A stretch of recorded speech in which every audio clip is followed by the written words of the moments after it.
Grace, tu es là? Peux-tu ouvrir la porte?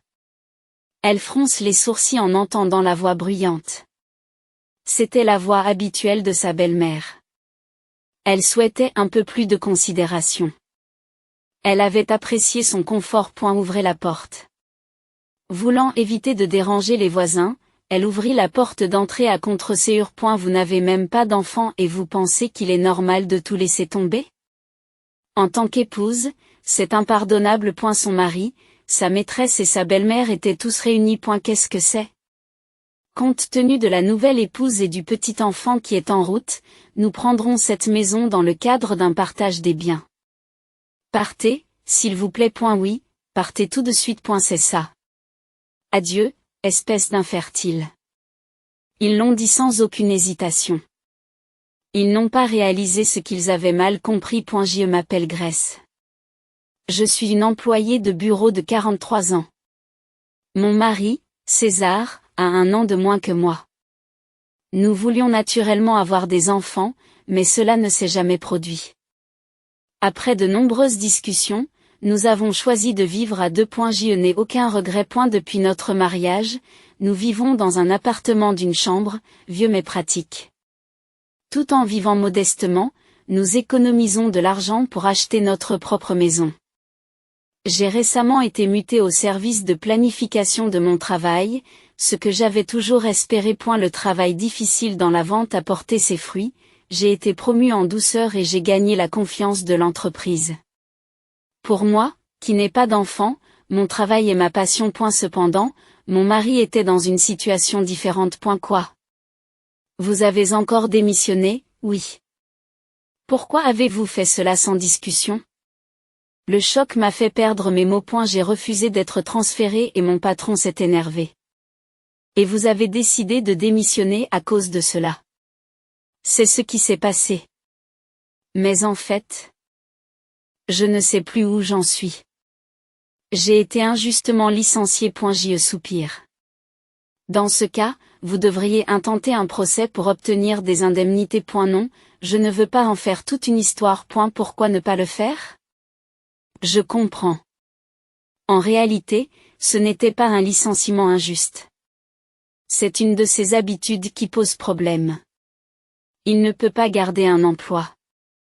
Ce n'est pas qu'il n'est pas sérieux, mais il en a soudain assez et démissionne. Tous les 2 ou 3 ans, le changement d'emploi est devenu la norme et, à chaque fois, cela perturbe le budget de notre ménage et notre rythme de vie. En tant que partenaire, il est difficile de dire qu'il devrait supporter même les emplois difficiles. Cependant, nous sommes déjà dans la quarantaine. Les changements fréquents d'emploi ne font qu'accroître les inconvénients. Il y a des moments où je me sens chanceuse que nous n'ayons pas d'enfants. Mon seul soutien ne sera pas suffisant pour une famille avec des enfants. S'il m'arrive quelque chose, pourra-t-il subvenir à nos besoins? Je le savais, mais avec le temps, le réemploi ne progresse pas comme prévu. Le moment est certainement mal choisi, mais l'âge et les antécédents professionnels sont également des facteurs à prendre en compte. Et elle ne peut pas cacher son irritation. Il ne fait pas de ménage et reste à la maison à soupirer toute la journée. S'il a le temps, il devrait au moins ranger la pièce qu'il a salie. Je pense que j'ai plus le droit d'être irritée. J'avais envie de me plaindre de quelque chose. La maison était petite et il n'y avait pas d'échappatoire, ce qui rendait les choses difficiles dans ces moments-là. J'ai essayé de me calmer. Se battre ne servirait à rien. J'ai retenu mes plaintes et j'ai regardé comment mon mari se débrouillait. L'emploi qu'il a finalement obtenu était un poste contractuel dans une usine. Ce n'était pas ce qu'il espérait, mais c'était mieux que d'être au chômage. Avançons à nouveau pas à pas. Nous pouvons surmonter cela si nous sommes ensemble. C'est ce que je me disais quand j'ai reçu un appel de ma belle-mère. Bonjour, c'est Grace? Belle-mère, qu'y a-t-il? J'ai entendu dire que vous étiez froide avec César. Quoi? J'ai été tellement surprise que j'ai émis un son étrange. Je ne savais pas de quoi elle parlait. Êtes-vous dur avec César, qui est blessé d'avoir été renvoyé? Attendez s'il vous plaît, belle-mère. Ce n'est pas du tout le cas. Mais de quoi parle-t-elle? Je veux lui demander la même chose. Lui avez-vous dit sévèrement de trouver rapidement un travail ou de faire le ménage? Je n'ai pas compris comment on en est arrivé là. Et il est vrai que j'ai indirectement mentionné des choses comme ce serait bien si tu pouvais trouver un emploi rapidement ou s'il te plaît, nettoie le désordre que tu as fait. Cependant, je n'ai jamais parlé sur un ton autoritaire. C'est aussi l'une des habitudes troublantes de mon mari, qui rapporte tout à sa mère dès qu'il se passe quelque chose. De plus, il a tendance à exagérer les faits. C'est aussi un problème que ma belle-mère le croit toujours immédiatement, mais je me demande quand elle finira par lâcher son enfant. C'est injuste. César ne vous critiquerait pas, n'est-ce pas? Il n'y a pas de raison. Pourquoi dirais-tu cela? Tu penses qu'il ne faut pas te critiquer? Ce n'est pas ta faute si tu ne peux pas avoir d'enfant? Quoi? Il y a des choses plus précieuses qu'un travail. Les regrets ne feront pas reculer le temps. Pourquoi considère-t-on que c'est ma faute si nous n'avons pas d'enfant? Il semble que mon mari raconte des mensonges commodes. Nous étions d'accord sur ce point ensemble, mais je me sens trahi. Et elle veut peut-être sauver la face, mais monter sa mère contre moi pour faire de moi la méchante et puérile. En tant que couple qui dure depuis longtemps, je pense que nous devrions maintenir la confiance. Et j'ai donc décidé de parler à mon mari ce soir-là. S'il te plaît, n'exagère pas les choses à ta mère. Si vous avez des plaintes à formuler, dites-le moi directement. Faisons cela en pensant à notre avenir, n'est-ce pas? Mon mari, qui ne semblait pas intéressé, a commencé à tripoter son téléphone pendant la conversation. Écoutez, s'il vous plaît. Ne faites pas de bruit. Je reçois un appel du travail. Sur ce, il a quitté son siège. Et la discussion ne s'est pas poursuivie par la suite et il a disparu dans la chambre à coucher. Était-il de mauvaise humeur? Ou peut-être fatigué par son travail à l'usine? Il n'y avait rien à faire. Je devais essayer de lui parler à nouveau plus tard. Mais le lendemain, il a de nouveau évité la discussion, disant qu'il était fatigué et qu'il avait sommeil. Le lendemain, il est rentré tard dans la nuit d'une fête de bienvenue et d'adieu au travail. Il a passé toute la journée au lit avec une gueule de bois. Les jours suivants, il est rentré tard à cause de ses heures supplémentaires et de ses obligations sociales. Et elle évite manifestement la question. Il a l'intention de laisser planer le doute, mais cela ne résoudra rien. Les accusations sans fondement de ma belle-mère sont douloureuses. Je me frotte les yeux en attendant le retour de mon mari. Et il ne faut pas continuer à repousser le problème. Un soir, tard dans la nuit, mon mari est rentré à la maison de bonne humeur, en fredonnant. Bon retour parmi nous. Tu es debout? Quelle surprise! Qu'est-ce qu'il y a? Il s'est passé quelque chose? Je t'attendais, César. Quoi? Il avait l'air ennuyé. Pourquoi tu évites ça? Tu es bruyant. Tu agis bizarrement. Tu t'obstines. S'il y a quelque chose, écris-le sur une note. Une note? Tu veux dire qu'on n'a pas besoin de se parler directement? Oui, c'est ça. Tu es toujours accroché à ce vieux problème? Vraiment persistant. J'ai été stupéfaite par ces paroles. A-t-il oublié nos vœux de mariage? Il a hoché la tête quand j'ai dit qu'un couple idéal se comprend. J'aimais ton sérieux, mais maintenant tu es inflexible et oppressant. Si tu ne veux pas me perdre, tu dois changer d'attitude. Il y a beaucoup d'autres femmes. Qu'est-ce que tu veux dire? Ce que j'ai dit. Tu as une liaison? J'ai des doutes sur le comportement récent de mon mari. Vous plaisantez? Qu'est-ce que j'ai fait de mal? Je te le dis, tu es ennuyeux. Voulez-vous divorcer? N'utilisez pas ce genre de langage. Mon mari fait claquer sa langue. Il a sorti un papier vert de son sac et me l'a présenté brutalement. C'était un formulaire de divorce rempli. Pourquoi avez-vous cela? On m'a demandé de le remplir. Par qui?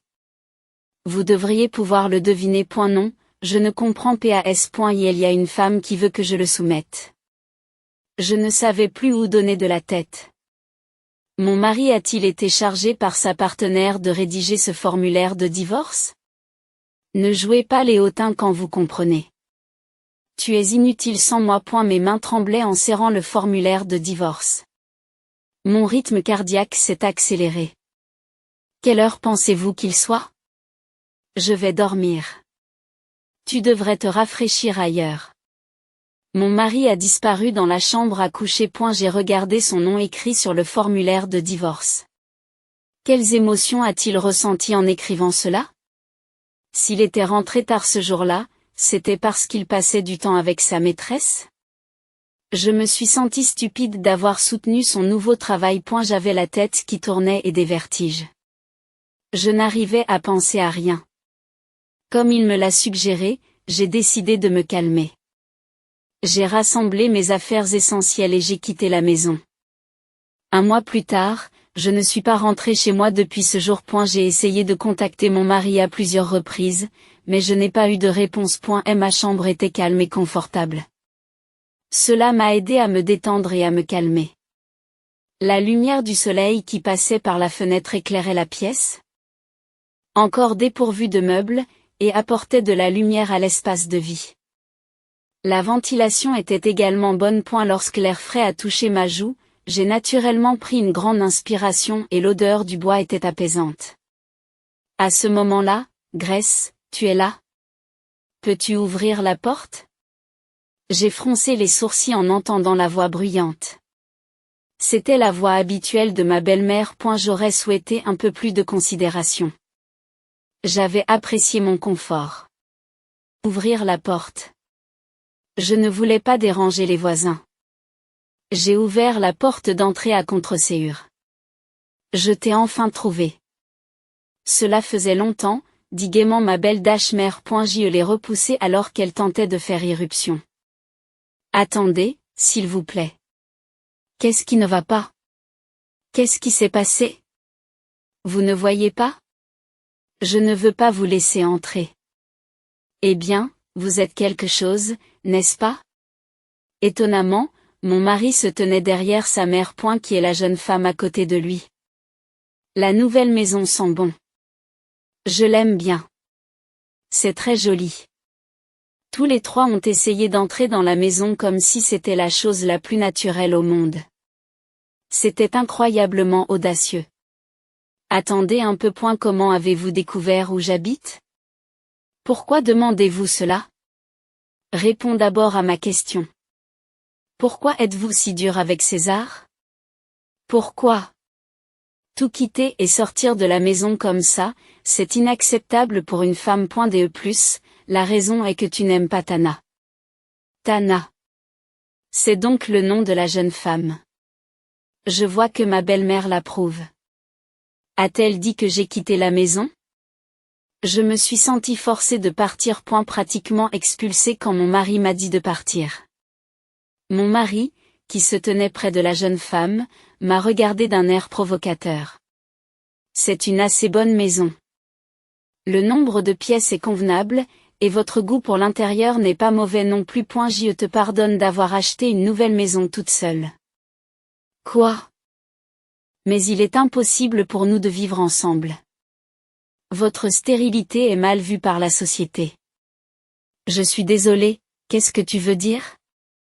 Tu devrais être reconnaissante du temps que nous avons passé ensemble. J'étais confus et incapable de comprendre ce qu'ils essayaient de dire, je penchais la tête et restais perplexe. César, Tana a l'air fatiguée et veut s'asseoir.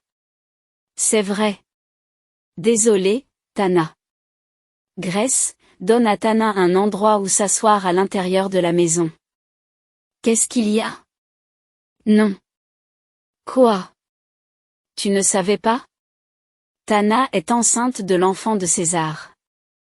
Enceinte. Je n'en avais pas entendu parler. Pourtant, étonnamment, mon cœur est resté calme. Je me demande pourquoi. Est-ce parce que la succession d'événements choquants a engourdi mon sens de la réalité? Ou mes émotions sont-elles paralysées? Les femmes enceintes doivent être respectées, vous savez, c'est peut-être difficile à comprendre pour quelqu'un qui est stérile. Est-ce le cas? Vous n'avez pas encore compris? Nous avons décidé d'accepter Tana comme famille plutôt que toi, Grace. Nous voulons que tu renonces à cette maison dans le cadre du règlement de la propriété et que tu partes. Oui, c'est ça. Partez rapidement. Oui, ça a dû être dur pour toi, d'être stérile. Ils l'ont dit sans aucune hésitation. Ils n'ont pas réalisé leur propre malentendu. Je ne peux pas donner cette maison dans le cadre d'un partage des biens, d'autant plus que c'est de ma propre maison que vous me demandez de partir. Qu'est-ce que tu veux dire? De plus, nous sommes déjà divorcés, n'est-ce pas? Quoi? Mon mari et ma belle-mère étaient choqués. Était-ce vraiment si surprenant? J'avais déjà soumis les papiers de divorce qu'il avait remplis. Grace, de quoi parles-tu? Nous étions censés commencer une nouvelle vie ensemble. Je n'en ai pas l'intention. Ma belle-mère a paniqué et mon mari est devenu furieux. Pourquoi dis-tu une chose pareille? J'ai acheté cette maison avec mon propre argent. Qu'est-ce que c'est? Leur incrédulité était stupéfiante. Il semble qu'il n'ait pas lu un seul de mes courriels. Vous ne savez vraiment rien. Le soir où mon mari m'a remis les papiers du divorce, les jours d'endurance que j'avais endurés se sont libérés en un instant, m'enveloppant de joie. Mon cœur était tellement rempli que je ne pouvais plus penser à rien d'autre. Pouvais-je maintenant vivre librement? À ce moment-là, ma tête tournait avec excitation. J'ai signé les papiers du divorce avec impatience et les ai déposés tôt le lendemain matin au palais de justice. J'ai divisé notre épargne commune en deux et les transféré sur le compte de mon mari. Compte tenu de nos revenus antérieurs, l'épargne était presque entièrement à moi, mais je voulais éviter tout conflit. Puis je l'ai informé par courrier électronique. À partir de maintenant, nous discuterons de nos affaires par l'intermédiaire d'un avocat. Avec les économies divisées et une prime récente, j'ai acheté une nouvelle maison, en couvrant le reste avec un prêt. Vous ne pourrez pas obtenir de prêt. De quoi parlez-vous en tant que femme au foyer? J'ai été surprise par la remarque condescendante de mon mari. Toi aussi, tu auras du mal à obtenir un prêt, avec tous tes changements d'emploi. Quoi? Tu ne comprends pas nos finances. Mon salaire est plus du double du tien. Peut-être blessé dans son orgueil, le visage de mon mari est devenu rouge et il a tremblé. Anna semble décontenancée. César, je pensais que je vivrais dans une maison toute neuve, s'exclame-t-elle. Calme-toi, Tana. Mon mari sait, mon ex-mari était en plein désarroi. C'est moi qui soutenais les finances de notre ménage. C'est incroyable que la nouvelle épouse et la belle-mère finissent par vivre ensemble. Grace, dit mon ancienne belle-mère, remplie de colère. C'est inacceptable. C'est comme une fraude. Eh bien, qui a rédigé les papiers du divorce en premier? C'est elle, la nouvelle épouse ici présente, qui a insisté. Pensant qu'elle vous soutiendrait à l'avenir. C'est bien que tu aies un petit enfant. Non, je vais prendre cette maison. Dit mon ancienne belle-mère d'un ton agressif, en respirant bruyamment. Quelle arrogance! Ce n'est pas possible. C'est un gâchis pour vous. Grace, utilisez cette grande maison seule, n'est-ce pas? En fait, j'ai l'intention de vivre ici avec mes parents dans le futur. Qu'est-ce que tu dis? Même si tu n'es qu'une belle-fille. Non, je ne suis plus votre belle-fille. Je n'ai plus rien à voir avec vous. J'ai peut-être de nouvelles rencontres, mais je ne leur en ai pas parlé. Qu'est-ce qu'on va faire? Je pensais que j'allais vivre dans cette maison. Mon ancienne belle-mère a dit, déçue.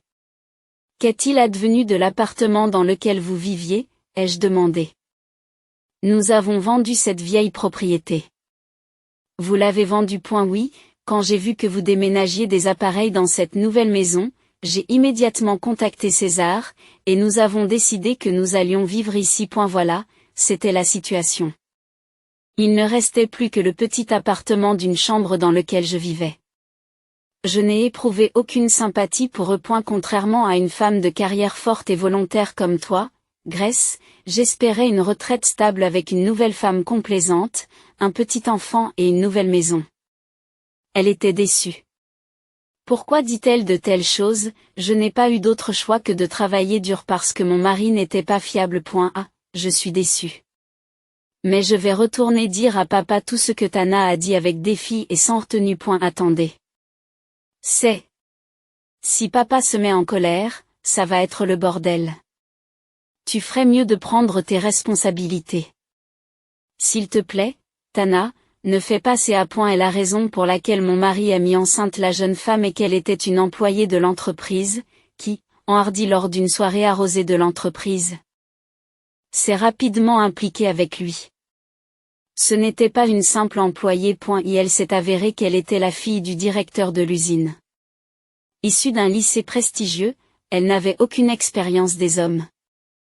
Mon mari était son premier, et elle ne savait pas qu'il était marié. Lorsqu'elle a appris qu'il était marié, elle a cru au discours classique, c'est fini avec ma femme. Je vais bientôt divorcer, et elle a préparé les papiers du divorce pour les lui remettre. Elle pourrait potentiellement être une bonne épouse très attentionnée. Je lui souhaite bonne chance. Voilà qui est réglé. Je vous laisse le reste. Attendez un peu. J'ai eu peur quand mon mari a essayé de laisser la porte d'entrée ouverte. Grace, tu ne ressens rien pour les mères? Que penses-tu de la vie qui est sur le point de naître, Grace? Si tu ne peux pas payer le partage des biens, donne cette maison en cadeau pour la naissance du bébé. Face à mon ex-mari désespéré et à mon ancienne belle-mère, j'ai souri chaleureusement et j'ai dit, félicitations, au revoir.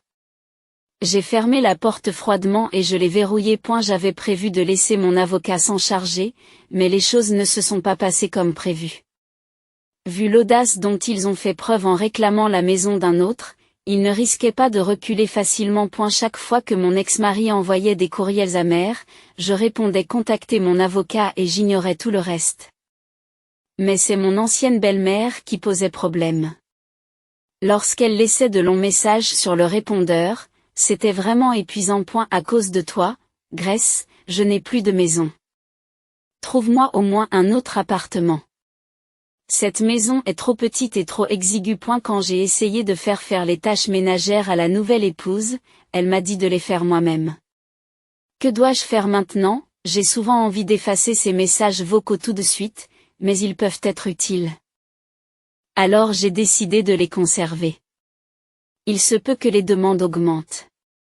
Après tout, ce sont des gens assez intrusifs. Un jour, un visiteur s'est présenté chez moi à l'improviste. J'ai sonné à la porte sans rendez-vous préalable et en pensant qu'il pouvait s'agir de mon ex-mari, César, ou de sa mère.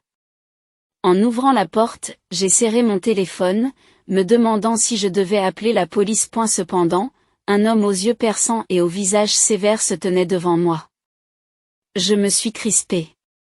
J'avais l'impression de l'avoir déjà vu quelque part, mais je ne pouvais pas connaître un homme aussi menaçant. Il pourrait même s'agir d'une escroquerie déguisée en vente de porte à porte. Qui est là? Je suis Smith, le directeur de l'usine. En entendant cela, je me suis soudain souvenu. C'est le père de Tana, le directeur de l'usine. Je me suis souvenu qu'elle avait essayé de discuter de cette affaire avec son père. César et Tana sont apparus derrière Monsieur Smith, tous deux souriants. On aurait dit qu'ils avaient amené un allié de poids. S'il te plaît, papa, dis-lui. Beau-père, s'il te plaît, donne-lui une leçon. Le visage de Monsieur Smith était marqué par un froncement de sourcils et ses lèvres baissées étaient tournées vers la colère. Je réfléchissais à la manière de répondre à toute demande de compensation ou de soutien pour la grossesse. J'ai décidé d'appeler la police et je regardais mon téléphone quand, à ce moment-là, cette fois-ci. Oui. Qu'est-ce qu'il y a? A dit Monsieur Smith très fort. Je suis vraiment désolé. Après avoir dit cela, le directeur de l'usine, Monsieur Smith, a attrapé les têtes de mon ex-mari, César et Tana avec force, et s'est excusé auprès d'elle comme il se doit. Quoi? Ça fait mal. Mon cou va se briser. Papa, qu'est-ce que tu fais? Ce n'est pas ce dont on avait parlé. J'ai regardé la scène avec étonnement. Qu'est-ce qui se passe? Ne te méprends pas. Je t'ai amené ici pour que tu t'excuses auprès d'elle. Quoi? Je suis vraiment désolée. J'ai entendu dire que ma fille avait volé votre mari et qu'elle avait même exigé votre maison. Oui, c'est exact. César et Tana ont commencé à avoir l'air troublés. Papa, tu étais au courant? Oui. Toute cette histoire de tromperie ou de maison confisquée n'était que mensonge, n'est-ce pas? Où as-tu entendu cela? Ta mère m'a tout raconté. Monsieur Smith, visiblement en colère, serre les dents. Selon lui, mon ancienne belle-mère avait fait pression sur lui en lui disant, maintenant que votre fille a pris mon fils, nous devrions nous entendre en tant que parents, à divers égards. Vous pouvez nous satisfaire en nous achetant un appartement. Bien entendu, vous êtes libre de nous rendre visite à tout moment. Bien sûr, Monsieur Smith a fermement refusé. J'ai été abasourdi par tant d'audace. La personne qui a dit cela était mon ancienne belle-mère, toujours en train de faire des histoires commodes. Je suis déçu par vous et votre mère. Comment est-ce possible? Je n'aime que ma femme. Arrêtez ces bêtises. Arrête, papa. Tu me fais peur. Tu es le même. Qu'est-ce qu'il y a? Ce n'est pas parce que tu es ma seule fille précieuse que tu dois te comporter comme une enfant gâtée. Vous êtes tous les deux inutiles à l'usine. Il y a un lieu de travail très exigeant là-bas. Va acquérir de l'expérience là-bas avant de revenir. Quoi? Monsieur Smith a dit cela à mon ex-mari et à Tana, puis il s'est tourné vers moi. Est-ce que ça suffit comme excuse? Oui. Mais pourquoi faites-vous cela? Restons en contact. Je ne comprenais pas du tout ce qui se passait, j'ai regardé son visage, puis j'ai compris. Oui, c'était il y a longtemps. C'était le chef du service administratif d'une entreprise avec laquelle j'avais l'habitude de traiter lorsque j'étais dans la vente. Je suis vraiment désolé de ne pas vous avoir reconnu. À la suite d'une fusion d'entreprises? Je dirige maintenant une usine nouvellement construite. Et elle est compréhensible que vous ne m'ayez pas reconnu. Je vois. Je n'arrivais pas à y croire lorsque j'ai appris que votre mari travaillait dans notre usine. Monsieur Smith semble troublé et détourne le regard. Mon ex-mari pose-t-il des problèmes? Il a une mauvaise attitude au travail, n'apprend pas ses tâches et prend des jours de congé sans permission. L'image de mon ex-mari ne prenant pas son travail au sérieux m'est venue à l'esprit. Mais ce n'était pas surprenant. N'étant plus son épouse, je n'ai pu qu'esquisser un sourire en coin en guise de réponse. Nous avons l'intention de le recycler à partir de zéro. Il ne reviendra plus ici. Mon ex-mari a reculé et Tana a pris un air offusqué. Vous avez toujours été doué pour former les nouveaux employés, n'est-ce pas? Oui, de manière très stricte et approfondie. Je vous soutiendrai de loin. Même avec l'influence du directeur de l'usine, la réhabilitation de mon ex-mari semble incertaine. En fin de compte, il doit prendre un nouveau départ et faire des efforts lui-même, surtout pour le bien de l'enfant innocent qui est en route. Il y a une chose que je regrette, c'est de ne pas avoir clarifié l'idée fausse selon laquelle les problèmes d'infertilité étaient de ma faute. Il y a longtemps, nous nous sommes rendus ensemble dans un hôpital pour rechercher la cause de notre infertilité. Aucun problème n'a été décelé chez moi, mais on a diagnostiqué un problème de sperme chez mon mari. Bien qu'il ait été dit que la conception naturelle serait difficile, elle n'était pas impossible. Le fait que Tana soit tombée enceinte à la suite d'une simple rencontre avec mon ex-mari peut être considéré comme miraculeux. Ou peut-être n'était-ce que le destin. Ou peut-être qu'il n'était pas du tout le père. Je ne sais pas, et cela ne m'importe plus. J'ai également reçu un suivi de la part du directeur de l'usine lors d'une mise à jour des affaires. En fin de compte, le couple et mon ancienne belle-mère ont vécu pendant un certain temps dans ce vieil appartement exigu d'une seule chambre. Le directeur de l'usine leur a dit d'essayer de se débrouiller seul comme condition pour pouvoir vivre avec lui à l'avenir. Bien qu'ils se soient engagés à économiser pour le bébé et à s'investir sérieusement dans leur travail, Tana s'est rapidement trouvée dans l'incapacité de faire face à ce nouveau mode de vie. Tout s'est passé comme je l'avais prévu. Mon mari ne s'en rend peut-être pas compte puisque j'avais l'habitude de gérer nos finances, mais il est extrêmement difficile, voire impossible, de vivre avec son seul revenu. S'ils vivent tous les trois sans épargner, l'argent partagé au moment de notre divorce sera vite épuisé. Tana est retournée chez ses parents après l'accouchement et n'est jamais revenue. Entre-temps, Mon ex-mari a commencé à ne plus aimer son travail et a démissionné. Affolée, mon ancienne belle-mère a exigé de récupérer sa fille et son petit enfant, ce qui l'a amené à se rendre chez le directeur de l'usine et à provoquer des troubles qui ont entraîné l'intervention de la police. Tout le monde est trop égoïste. Toutefois, comme cela ne me concerne plus, je me suis abstenu de demander des nouvelles. Je souhaite bonne chance à Monsieur Smith. Ma nouvelle maison est très confortable. On peut se sentir seul. Et je m'inquiète parfois de ce que je ferais si je tombais malade. Mais la présence de mon mari n'a jamais vraiment amélioré les choses. Vivre seul n'est pas différent de ce que j'ai toujours fait. J'ai toujours cru que les conjoints devaient se soutenir mutuellement, mais en réalité, mon mari ne comptait que sur moi. L'absence de quelqu'un dont on n'a jamais vraiment eu besoin n'a causé aucun désagrément. 7 ans ont passé et mes parents, que j'ai fait venir de ma ville natale, vivent maintenant avec moi dans ma maison bien connue. En outre, un ancien collègue de mon département des ventes vit également avec nous. C'était autrefois un de mes meilleurs concurrents, qui excellait constamment dans ses performances. Après mon passage au service de planification, la concurrence a diminué et il semble que nos rencontres occasionnelles lui aient manqué.